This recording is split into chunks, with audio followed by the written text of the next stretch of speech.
Alrighty, good morning, afternoon or evening, depending on where you're joining us from, and welcome. Good to have you here.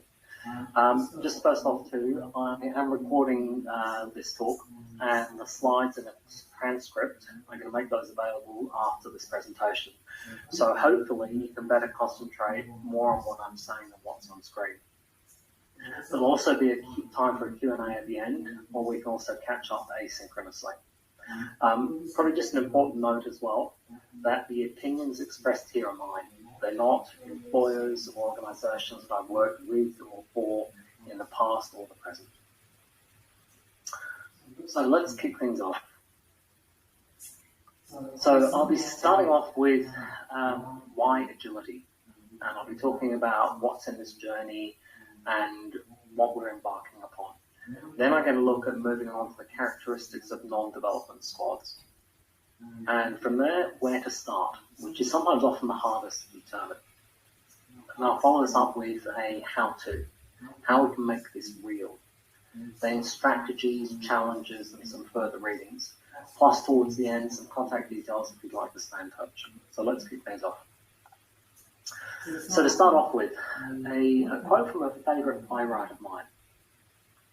All the world's a stage, and all the men and women merely players. They have their exits and their entrances, and one man in his time plays many parts.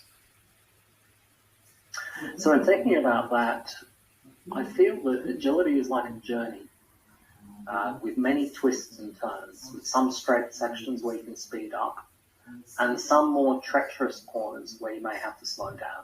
I should also add that I'm an avid motorcyclist, hence the photograph.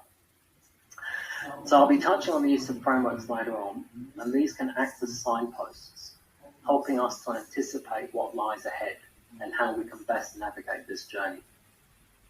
So my proposition to you is that on this journey, you'll likely play many different parts. So starting off with the why. So there's lots of material, and there's lots of interest in enterprise transformation in our industry. And sometimes you can feel a bit like an alien visitor to another planet. So this is like learning how to communicate in their language, the language of your colleagues and the environment. And here, Agile helps with managing outcomes in complex emergent systems, where there's an inability to know in advance what a change in one part may induce in the whole. So these complexities exist in many different settings, in traditional software development through to product areas, a space where agility is now being employed to drive the same great outcomes that we've seen in the development space. So what are the hallmarks of Agile and ET? Delivering value to customers. It's my contention that this is agnostic of the business or squad function. Arguably dev or non-dev, it's all the same. And I'll talk about that in a sec. So moving on. So in Agile, what do? We focus on value creation. And arguably too, it isn't new. This isn't something that's just appeared. It's been with us for over 100 years, and it comes with its origins in manufacturing, from the early 1900s through to today. It's supported by some key pillars, individuals and interactions, outcomes gained through collaboration, and, importantly, responding to change. So how do we do this? Through empiricism, data, not feelings. Through decomposing or breaking down complex activities into manageable parts while inspecting and adapting iteratively and incrementally. It is, though, underpinned by a fundamental mindset, a way of thinking about the world. And that holds true no matter what your endeavour is. So, what's different with non-software development teams? As I said before, my contention is that they can be seen to be the same, in that they aspire to the same outcome, getting their work done. And whilst the nature of that work may be different across and within enterprise organisations and use a different terminology, it's the same need and the same required outcome, getting value by getting things done. And sure, we use different terminology like designing, building, testing, and running a software development space. But I'd contend that you need that also matches up with defining, creating, validating, and implementing things that you can undertake in any squad. So, people create outcomes. There's a huge importance attached to the primacy of people in Agile, and quite rightly so. So how about vision? So to me, vision is the purpose. It's aligned with the product goal or mission statement. It's why we're all here. Now, a full treatment of goals would take up an entire talk. But for now, I think of JFK's famous 1962 Rice University address, where he said that, and I quote, "We choose to go to the moon. We choose to go to the moon in this decade and do the other things, not because they're easy, but because they are hard. Because that goal will serve to organize and measure the best of our energies and skills. Because that challenge is one that we are willing to accept, one we are unwilling to postpone, and one which we intend to win, and the others too." So to me, that's a really powerful vision statement. It's a really powerful feeling about why we're going to do something. In fact, it was so powerful that he said that we choose to go to the moon twice. So for me, giving people a purpose, the vision and the goals, the why we're here, then the how, that's critical. So with teams, I like to focus on creating autonomous teams in charge of their own destiny, not micromanaged, where they can call out how they will achieve success. Certainly not looking for someone else to define for them. And here I think this is where ownership is key. And as we saw earlier, show the why of Agile, then the how, through frameworks. I'll talk about that a little bit later. So how about culture? So culture is important, undeniably. And from the start, learning to help foster the right mindset is critical, since culture will drive outcomes and delivery. I think also an executive mandate is critical, and it's a critical part of this undertaking as well. And together with this, an open mindset, being open to exploring new ways of working, of doing our work, of thinking. With this, encourage the use of experiments, or spikes, as they're sometimes used in software development settings.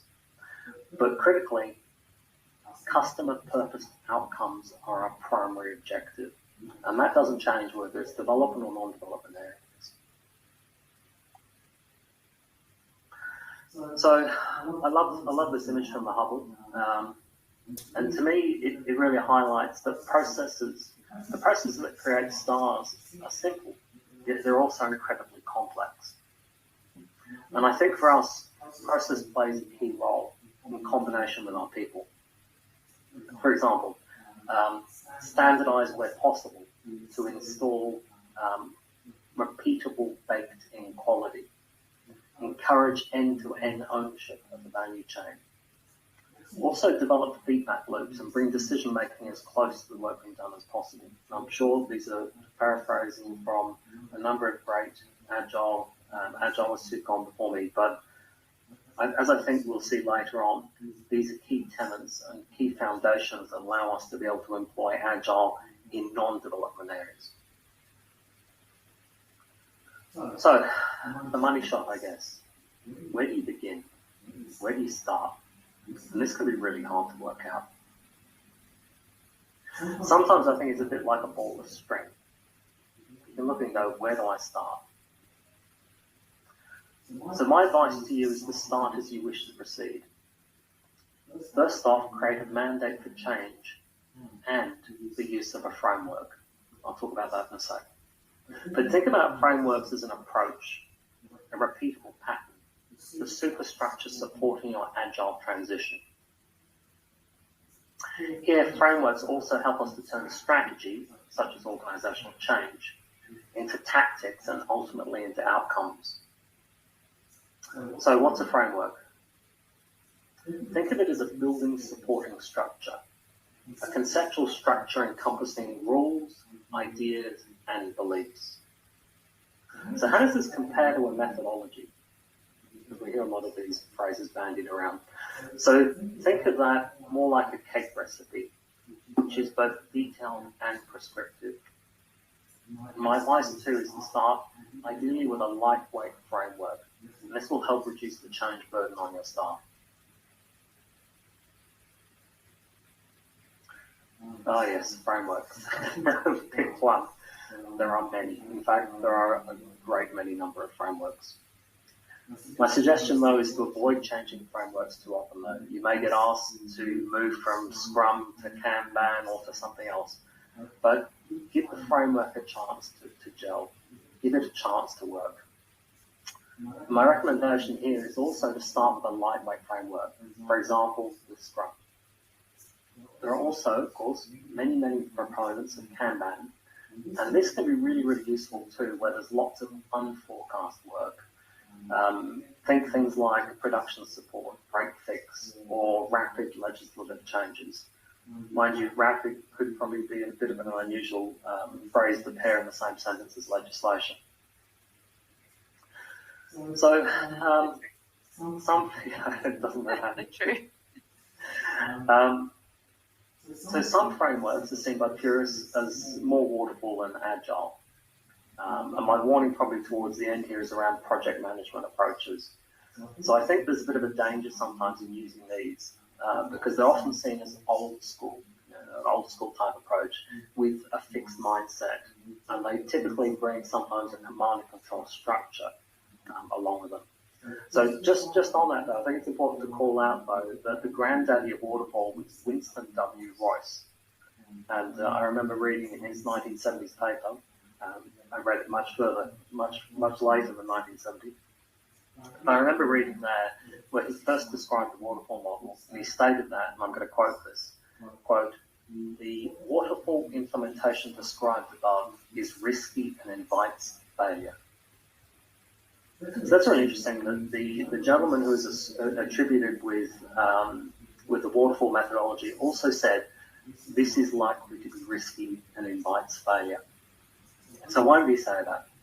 He said it in relation to finding out that something doesn't work much further on the waterfall cycle and needing to restart the cycle from scratch with a minimum resultant 100% cost on time overrun. So here there's a danger of taking too long to achieve value, a difficulty of iterating and using continuous improvement, feedback loops within loops, agile hallmarks. One of my favourite films. So, yes, it can be. Being cognizant of the transparency that Agile brings can be really threatening, but not everyone wants their work to be visible. Moving to a partnership model away from order takers and order makers. Developing and expecting end-to-end accountability and ownership of the outcomes that we're creating. It can invite scrutiny, hence the need for psychological safety. Transparency can be threatening to established ways of doing things. I think we've all appreciated that in the past. So, I guess moving on to the goal. How are we actually going to do it? How do we go about doing this? And it's not simple, it's not straightforward. But I'm going to propose a couple of steps that have worked for me in the past and currently. So this is an approach that you can apply to non-development teams, but it will also work for development teams which are new to Agile as well. And I've certainly had my fair share of a couple of those as well. So step number one, break down and disassemble the existing environment, which comprises people, process, and also the nature of the work that you do. Identify value streams. So this is a manufacturing technique to analyze, design, and manage the flow of materials and information. Know where your work comes from, of what say you have in it. Then, two, understand the nature of the work and how Agile principles apply with respect to a chosen framework. This is the correlation bit. So moving on to three. Undertake a gap analysis of where you are and where you want to be based on your framework. This defines areas that need working on. Excuse me. Then rank these by priority, by impact, urgency, and size. Define experiments to help get you to your desired goal. Implement experiments, then inspect and adapt their outcomes. Step number 4, really important. Get runs on the board. Identify quick wins to build confidence. I think importantly too, 5, build an alliance of the converted. And this assists with non-believers. And you'll likely have a few of these. More on managing that later. Remind your crew also that Agile allows you to be in charge of your own destiny. It frees you through autonomy. Step 6. Frameworks act as guardrails. They help you to stay faithful to a documented and known way of doing things. So how do they do this? They do this through providing consistency and visibility. But importantly, they're not a straitjacket. Definitely focus on guardrails, not on fixed train tracks. Within the guardrails is freedom to move, but not too far. 7. There will be detractors. You won't win everyone over. There may be some people who need a different journey, and there may also be some people who need a lot of education. You'll likely spend a lot of time here. So focus on the why. Why we do X. The reason. Base this in Agile values. Be persistent. Oh, and remember to breathe. That's quite important. So while we're all remembering to breathe, in Agile, and I just had a breath, which was good. In Agile, we focus on the primacy of the interaction between individuals, especially the customer and those creating the outcome. So Agile doesn't mean no process. It refers to the primacy of individuals, of interactions by those individuals. For example, during the daily stand-up, the sprint review, and during things like the sprint retrospective. We look to drive continuous improvement through inspecting the increment and adapting how we'll do it next time, learning from what we've done. You'll need to focus on Agile values, principles, and sometimes in semi-opaque ways. So, why would I say semi-opaque? Well, you may well get pushback, particularly if you quote the 4 values and the 12 principles. A sense of, and I've heard this in a number of organisations, we're different, we're special, we have our own way of doing things, of working. It's really important to acknowledge that and to align your coaching with your environment, but without straying too far from the path of your framework. Strategies. Everybody loves strategies. So, important, I think there's a great importance of developing psychological safety. So, enabling things like it's okay to disagree. It's okay to bring up things that are broken. It's okay to identify those. It's important too to also know that we're in a safe place. So things like instilling a culture where we have no secrets in our team. Things like where we want to experiment, where we want to iterate to the best solution. So how do we do this? Well, we can do this because it's okay to fail. And that's probably a fairly emotive phrase for a number of people, failure. But we learn from our failures, and that's okay. So as before, my recommendation is to use experiments where possible to drive out continuous improvement. I think lastly too, it's also important to employ a regular rhythm to get people used to the inspect and adapt cycle. Things like reinforcing how the ceremonies play a pivotal role. Challenges. Yes, there will be challenges. And one of the largest is change itself. Changing how people think. And change can be a monumental task. With a flexible growth mindset, though, this doesn't have to be insurmountable. So here, think about Apple, for instance. Apple's primary focus on the customer's experience, not on the neat technology. They're customer-centric and customer-driven. Whereas projects are short-lived, products evolve over time. Yes, basic hygiene. Okay, so this should be easy, but you may end up spending a lot of your time here. So simple things, for some, which can seem very, very hard to do.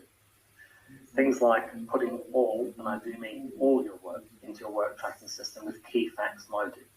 Like how we arrived at where we are. Think of this as an audit trail of the evolution of the user story or epic, initiative, or feature. Ensure that you create definitions of ready and done, ideally co-created by the people doing the actual work, not the Scrum Master, product owner, or someone outside your team or squad. Why? To develop a sense of ownership, of self-creation, rather than imposed from above or without. It also helps in that it's the people who are doing the work. They're far more likely to have a better understanding of how to do this than anyone else. But, importantly, don't forget to involve your customers though. And you may also have to create a skeleton to help you get this process started, and that's okay. Yes, anti-patterns. So these are things that can drag you backwards. Things like, let's split the squad by functional role. Why wouldn't we want to do that? Well, that's because this detracts from one of the key benefits of having a multidisciplinary team. It reinstates an I, not we culture. Retrospectives. So these exist to inspect and adapt for continuous improvement. And sometimes these may not focus on the how, instead focusing on organizational issues or things outside your control. So I'll give you an example of this, which I gave recently to a colleague. So if I wanted to get to my local pizza shop, the pavement outside on my street may need to be fixed. And doing this would make it easier to get there. So sure, the train system may also need fixing, but that's a much bigger job. And to be honest, I don't need a train to get to my local pizza joint. So also do use visible systems. And this is one of the things I found to be particularly effective. Don't lock work up in emails. Email is evil. Document relevant conversations and decisions in your public system of record. Bad stories, bad behaviors, bad focus, these things can also happen. And ideally too, you can counter these with good education of your crew. Ideally through formal education with an exam. There's nothing quite like an exam to make you learn the basics. And trust me, I hate exams, but they really make you learn, particularly if it's some of the basics. Unrefined stories, oh my God. Not investing time up front in what needs to be done. Really understanding and defining the problem, then breaking it down and iterating to a final solution. There are plenty of other anti-patterns too. One I've noticed though that can really hamper your success is the daily stand-up. So this to me is one of the most key ceremonies in Agile, and it also exists in many other frameworks. And here you can find that sometimes there's a lack of synchronization. So think of this a bit like plastering the walls after you install the electric cables and not before. Sequencing and synchronization are critical. Synchronizing your work plan with your colleagues. It doesn't mean don't talk, but do focus on what you'll do in the next period, typically 24 hours. Take conversations aside. Focus on what you'll be doing to meet the sprint goals or goal. Other challenges. I remember playing this game as a kid. Okay. Yeah. My son loves it. Let me touch on that. There's a little bit that I've highlighted as well. Adult assembly required, but I get ahead of myself. Other challenges. So if you don't own the value, if you don't own the delivery of the entire value stream inside your team, and that's often the case in non-development squads, then strategies for managing third parties are going to be super important. So here, help your team to adapt and iterate. Challenges like starting too much work all at once. So I love this phrase, stop starting and start finishing.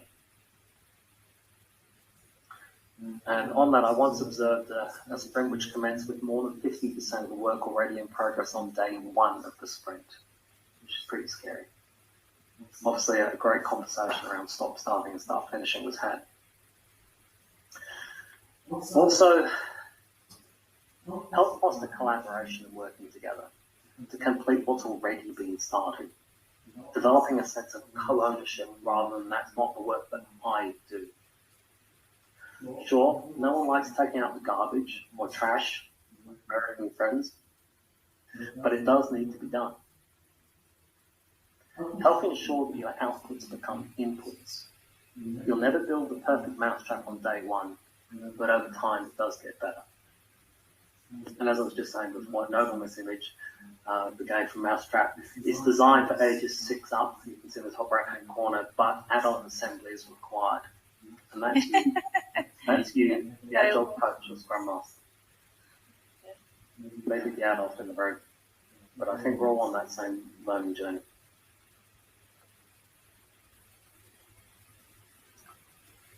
So it will take time. A couple of things I like to focus on are what's in it for me. I like to focus on why should I care? Not for me, the Scrum Master, but from the team's perspective, from the individual's perspective. What am I going to gain from this? Why should I care about it? And as I mentioned before, use visible systems. Don't lock things up in emails. Try and document all relevant conversations and decisions in your public system of record. So here I'd like to be vendor agnostic, but for things like Jira, this is comments attached to a user story. So we can see how did we get to where we are today. It provides a great audit trail and a great opportunity for people to understand how we got somewhere. To me, it's also part of that inspect and adapt cycle. So Isaac Newton, in 1675, in correspondence with Robert Hooke, he said that, and I quote, "If I have seen further, it is by standing on the shoulders of giants." Layer, iterate, learn from what you've done before, learn to build a better mousetrap, but know that you can't hold on too tightly, or your fingers will slip through the cloud. So, a final word on challenges. My good friends at the Business Agility Institute just recently identified resistance to change as the number one theme. This is a report that came out, I think it was on the last day of September, so it's only very recent. So resistance to change isn't something that's unique in an area. Expect it. Expect continued resistance to change at many levels. Appreciate that not everyone will get it or want to get it. You need to show what value it brings to them, what's in it for me, and their customers in terms of benefits. So for me, this is things like a reduced cycle time, a fast, responsive, and customer-driven environment. Be persistent, don't be discouraged. Just on this slide too, if you're wondering why I've got an image of a Mars rover and a satellite ground system on this slide, well, I think to me it's a great analogy in that it takes between 4 and 24 minutes for radio waves to reach Mars from Earth. So that makes a round-trip conversation between 8 and 50 minutes. And I think there's a great parallel here, sometimes with Agile adoption, particularly non-development teams, in that sending, receiving, and processing a message can take time. Know this, plan for this, anticipate it. Okay, so in closing, so I think to everybody present, Dr. Jeff Sutherland will need no introduction.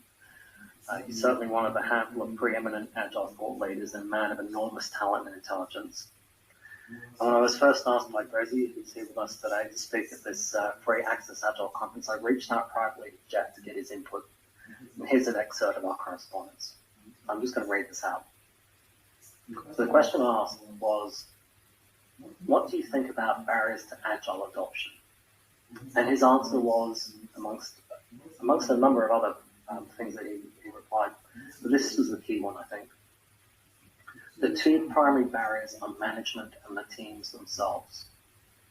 58% of agile teams are late, over budget, unhappy customers, or fail to deliver anything. This is because they have not implemented Scrum, even though they say they have. So what's my takeaway from that? Well, my takeaway from that is, I guess, in two parts. If you're using a framework, be true to it.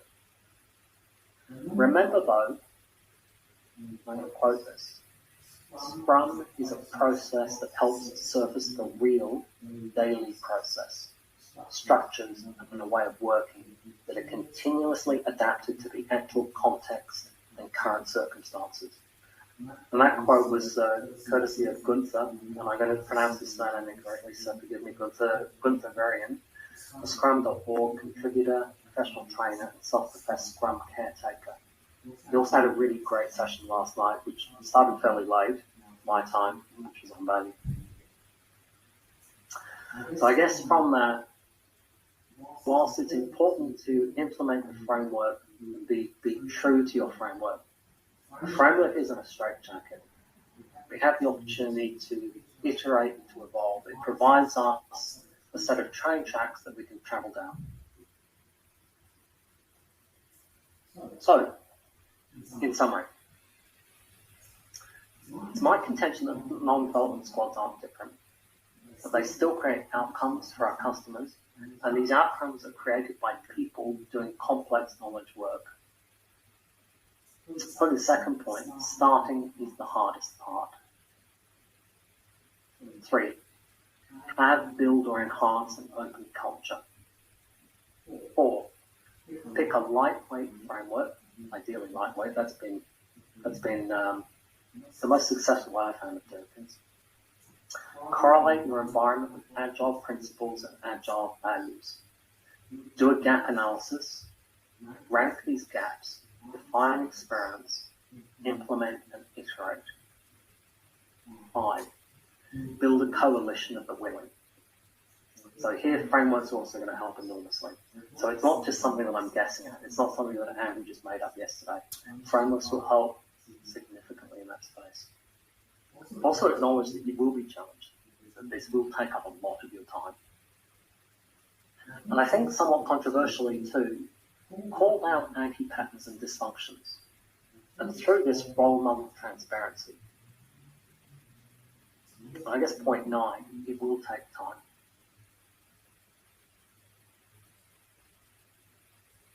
So, thinking about all of this, ask yourself the question, what part are you going to play? And how are you going to bring the benefits of agility to your non-software development shop? Further reading. Yeah, remember, this deck and the transcript will be made available immediately after this event, and you're also welcome to reach out to me. There's a couple of items there that I thought were really great. And I've got to say, I loved Jeff's latest book. I found it a really interesting read, particularly where he gave the example of doing building renovations on his house. And he employed Scrum. So he had the builders front up to a stand-up every morning where they worked out what they were going to do and they synchronized. We're going to put the walls up after we've done the floor. We're going to put the ceiling up. We're going to put the roof up after we've put up the walls. And it was a really, really successful implementation. I'm paraphrasing significantly here, so forgive me. But the story goes in Jeff's book where he talks about one of his neighbours who saw what a great job had been done from his home renovation. And it was a very similar type of house. He decided to undertake the same thing, but he didn't use Scrum, and he certainly didn't use Agile. And it's interesting that according to Jeff, that took twice as long and cost twice as much, which probably works out quite well in terms of the title for his latest book. It's really weird, but I think so. But it was to me, it was a great analogy, and it really got me thinking when I first read that some years ago now that what we're doing in software development and what we're doing in software development squads, which is where I originally started and then moved across to enterprise enterprise agility and then across to non-development squads, it's the same thing. We're creating value, we're creating outcomes, we're doing complex knowledge work. The widgets that we're building, in some ways, are a little bit immaterial. I mean, don't get me wrong, you really need to understand what people are doing and what they're building. But I can't actually see a difference myself. So just to finish off the deck, the obligatory contact details, you can get to me on LinkedIn. I've also got a private, non-commercial, non-advertising sponsored website, Exponentially Digital, that I've been running for a couple of years. And I do that just for fun. I do that for fun to give back to the community some of the things that I've been learning from in this great journey I think a lot of us are on. So with that, let's go to full screen. I can see you again. Excuse me. And happy to take any questions. Thanks, Andrew. I've got a question for you. I feel like I'm going to pick away a little bit. Not sure why. You might have two things on, maybe, Andrew. I guess my question was really in terms of what you think, in your experience, what's been the most challenging, what have you noticed has been the most challenging part of working with business teams? And then from the flip side, what's been the easiest part, from your experience? It's a great question. It's a great question. Well, I should have told you I was going to ask you that. No, that's okay. So no Dorothy Dix here, which is great. So I think, Rosie, probably one of the biggest challenges that I've seen in a number of different organisations is, why are we doing this? And I think sometimes that's based around. Let me answer that in two parts. I think sometimes it's based around an educational component in terms of Agile has been thrust on us from above. We've been told to do this, and now we have to go and do it. Oh my God, what is this? And some of the things that I've observed over many years are things like people doing ceremonies without really understanding why, without understanding what's underneath this, what are the principles, what is inspect and adapt? So we've just built a widget. That's great. We'll move on to the next widget. Well, hang on a minute. Let's look at what we built, how we built it, and how can we then use that to build the same thing again better? How can we iterate to a better solution? So I think that challenge, I don't think is unique to business type squads, to non-dev squads. I think that's across a number of different parts of organisations, and often it's found, as I was saying before, around that. I guess that educational component that people don't get it. I've forgotten the second part of your question. I'm sorry. Oh yeah, so I wanted to flip it to the easiest part. So from a business, so in terms of these non-software development teams, what's been that sort of the easier side of things? What do you think has been nicer and easier in the implementation side? Yeah, great leverage. Yeah, great question.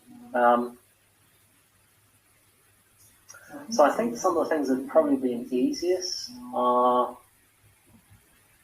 I don't know, this is a double-edged sword. So it's easy and it's also hard. And I don't want to denigrate some of the great work that's done.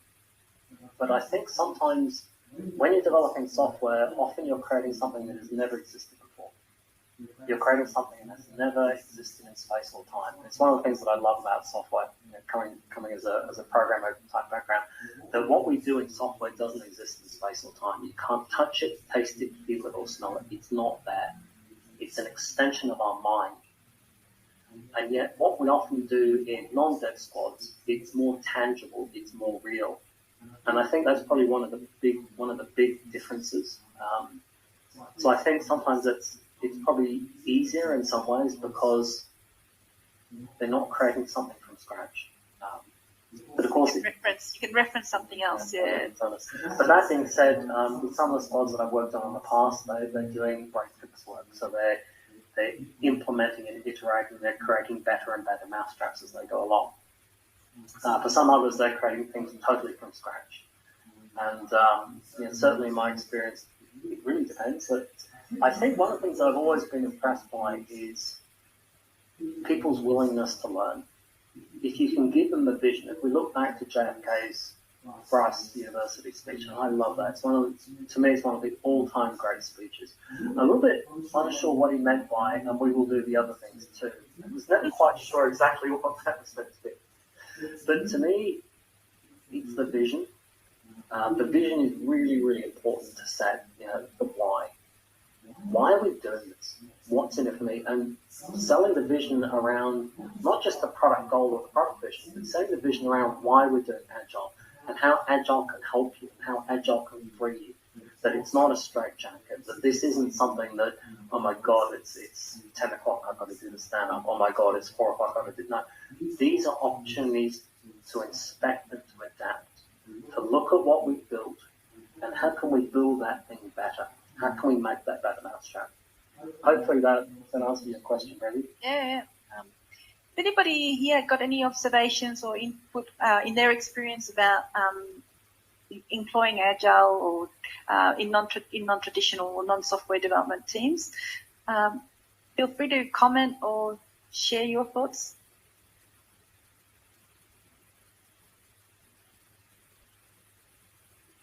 If not, maybe I should just touch a little bit too on some of those challenges. So none of these challenges are insurmountable.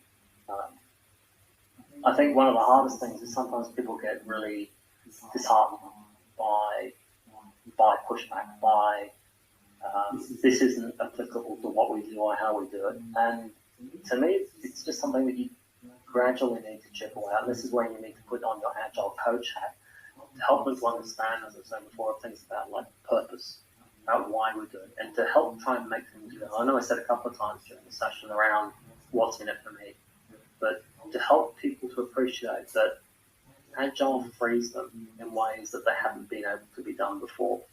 So freeing in the sense of the team now owns the work. This isn't something that's been thrust on them from outside. That to develop that sense of opportunity that so long as we keep producing outcomes, how we do it, how we as the squad do it, is entirely up to us. So long as we appreciate that we create outcomes and we create value, and you could have another whole long conversation around how you define value and how you measure value. And you had a great session earlier on that, so thank you, Rosie. Through the use of metrics, but focusing on that. Focusing on some of the essential areas, the pillars. And I think sometimes the pillars get overlooked, but people think, well, I'm doing Scrum because I'm doing daily standards, I'm doing retros, I'm doing 2 or 4 week sprints or whatever. That's not doing Scrum, that's not being Agile. It's a way of thinking about the world. It's a way of thinking and believing and behaving in missions. And I think, as I said a couple of times earlier, I don't personally see an intrinsic difference between development and non-development squads. I've worked with a number of different ones. I really don't see the difference there. Oh, somebody mentioned Arturo. Was that in chat? Arturo is in Spanish, but I'm just asking you, can you talk? I think you're on mute. I can talk. Yeah, cool. He just put a comment and he said, there are amazing craftsmen in Oaxaca, Mexico that make alebrijes, wooden sculptures with agile values, principles. So that was not us. Yeah, so it was just a comment, I think. Did you want to talk a little bit more about that? Yeah, well, it is not as difficult as it sounds. The workshop is Jacobo and Maria Angeles. I don't know if you saw Coco, the movie, Pixar movie, amazing. Yes. The producers went to that workshop to learn more about the alebrijes and all the things around it. If you go into their workshop, and I can copy paste the page so you can see it. They do amazing art there. They use really a Kanban flow for the entire end-to-end of the cycle. They use a lot of principle success, Kaizen, continuous improvement into it. They have their own metrics around, and they are not doing anything about software at all. It is just art, right? You go into the workshop, and they have besides the kind of the stations, you can clearly see the physical flow on their workshop. And they have a lot of, on all the walls, a lot of things around, again, Kaizen, Kanban flow, customer improvement and customer experience on it. They have an amazing customer experience service also. So, for example, I went, I don't know, like 2 years ago or so, and I was amazed, and I bought a Quetzalcoatl, a serpent, a big serpent, in there, and it was just the wood in there. They were start painting them, so it was kind of a work in progress. I returned to my city, but they constantly they were doing kind of these feedback loops with me around each of the progress of the sculpture. They were sharing, for example, pictures and, hey, is this what you want? And they included some things that are part of my personality as part of the creation. So it was a constant feedback loop with the customer. Constant feedback loops, yes, that's great. I'm reminded. So yeah, full of agile principles and without a Scrum. Don't get me wrong, I love a Scrum, but there is kind of this way that Scrum is the only thing agile in the world, and it is not, right? But all the values and principles of the Agile Manifesto, they do it. They just change software by product and project by, I don't know, service or whatever. But they enacted really all the values of the manifesto and the principles of the manifesto. Tira, I love that example, because what that really helps to underline is that it's a way of thinking and a way of behaving and a way of being. It's not specific to non-development. It kind of reminds me of an example that I remember reading about some time ago, where, and I'll get the exact numbers wrong, but it was something like 2 teams were set up to build a number of statues. And the first team decided to try and build as many statues as it possibly could, because it felt, of course, that if we produce huge amounts of volumes, we're going to be the winner. So they concentrated on creating lots and lots and lots and lots of statues, and they did it in sort of a serial fashion where they just built them, done, finished. The second team decided to focus entirely on the quality of the statue that they were building. So they created one statue, and it wasn't quite right. So they threw it away and they built another one. And that second one wasn't quite right as well. They iterated during the same time frame that was given to both teams. And in the end, I think they created 2 or 3 statues. As I said, I forget the exact numbers. And when the judging was being undertaken, the team that created all the volume, of course, were going to be the clear winner, but they weren't. And they weren't because they produced 100, whatever the number of statues was, but they produced suboptimal outcomes. The actual statues that they created were of poor quality, but the small number of statues that were created by the team that was really focused on incremental value and incremental build created the highest level of quality, and they won. So it just got me thinking about that, I'm sure. I love that example. Because at the end of the day, and this comes back to a kind of core principle of agility, is to minimize waste and focus on delivering value. If you're going to deliver lots of stuff, but it's not valuable, then all you've done is spent a lot of time and effort delivering crap, basically. Yep. So what we want to do it's all about value, not volume. But critically too, as part of that, it's the inspecting and adapting. I think that's something that often gets overlooked. That we're going to inspect and adapt what we've done. We're going to learn. Remember, as I was saying before, if I've learned further, it's by standing on the shoulders of giants. So we're going to learn from what we've done before. We're going to take those learnings and we're going to incorporate that into better ways of doing things. Rather than we built a widget, right, move on. We'll now build a different widget. Really bad. And I think, I'm sorry, that really reinforces around that sort of concept of customizing and working on it properly. Anyway, we could talk about this for a long time. I will, and I was just going to say, we could probably talk about this for ages and ages. I just want to say thank you again, Andrew, for really spending all this time and energy pulling together the pack and talking really something that I I was very grateful for you to join me. It made me feel a lot safer knowing that there was a few other people going to be talking today. So I appreciate it. And thank you to everyone who came. I hope you got something out of it. If you need to talk to Andrew, contact him or us. And yeah, we can share more learnings on the side. Thanks again. Thank you, and thank you, everyone. Thank you. Yeah. Take care now. Bye-bye.